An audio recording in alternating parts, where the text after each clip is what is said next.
Well, this is an interesting one. On the left here, we have the early North American 1.6 oil pump. If we look at the part number, it's a E1EE, etc., etc. The rest isn't too important.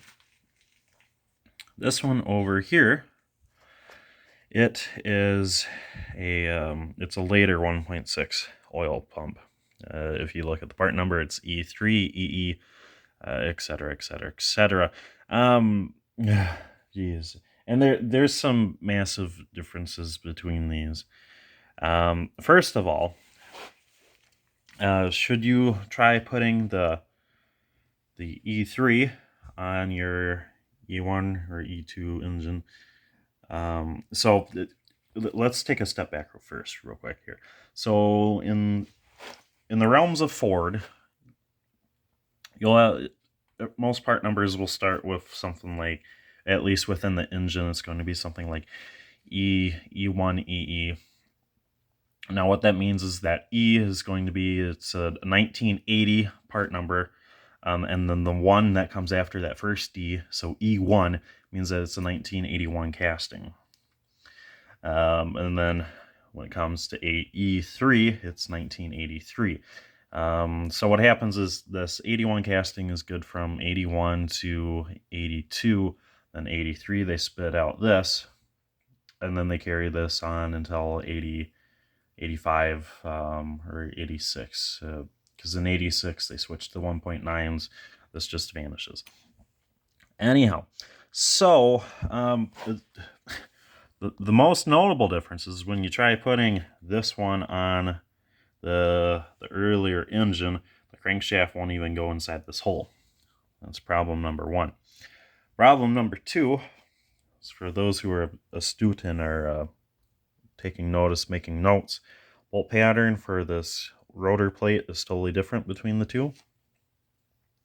Now the gasket is the same, so you can use either of these guys on either block, but the problem is you have to have these matched to your crankshaft, and whichever one you use, you have to have the matching oil pickup tube to go with it.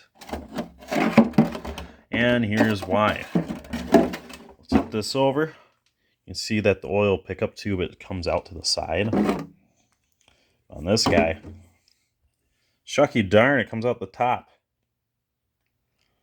So that's problematic, at least for my usages. And this one also has the oil drain back tube that comes straight out the top, while this earlier one, that's not even present. The oil drains back elsewhere. I'm not sure if it just goes up the tube or what exactly. Yeah, I honestly could not tell you. And then there's a couple other little differences.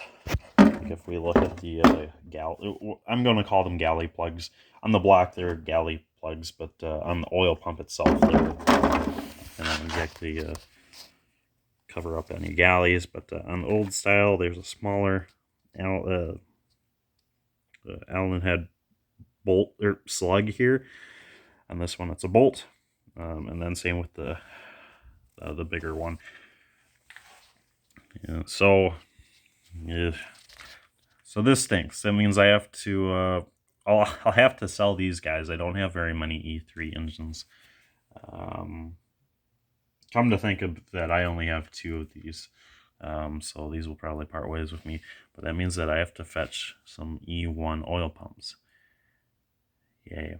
Or I can go through the process and rebuild and reuse these, which is very, very easy and pretty reliable. But when the new ones are only about $35, it's very good insurance to use the new ones.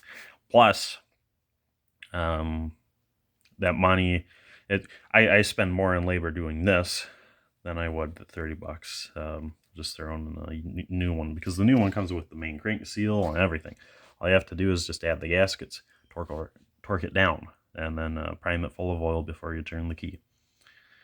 With these ones, you gotta strip them down to nothing, because they're usually caked up with black carbon and sludge like this one is. So it's quite the ordeal. So that really sucks. It's going to put up a pause in my project here. But that's kind of what this engine's been all about. Huh? Had to bore out the cylinders, had to order up pistons because of it. And then the pistons I ordered up, they weren't big enough for what the bore had to be bored out to. So I had to order up more pistons. The round pistons were sent to me, so that was fun. But now we're fully assembled, kind of. At least the internals are all together. The head's been rebuilt for months. It's just sitting on a desk, covered up. So now I'm just waiting on oil pump. I have the water pump and the timing belt tensioner. I have the timing belt kits. I have all the other seals. I do have to clean up an oil pan, but seems I got plenty of time for that now. So I just thought I'd spit out this video because no one ever mentioned this. Ever. You don't even see this inside any of the service manuals, I believe. And to be fair, I haven't looked at the later Ford shop manuals, but in the earlier ones you won't find it. If you're working on an 82 and all you have is an 82 manual, you'd never know about this. That's how I never knew about this. Anyhow, yeah, that's pretty much just everything I wanted to talk about. So that's one thing to keep in mind. If your block is stamped E1 EE, you need to make sure that you're ordering up the E1 EE oil pump.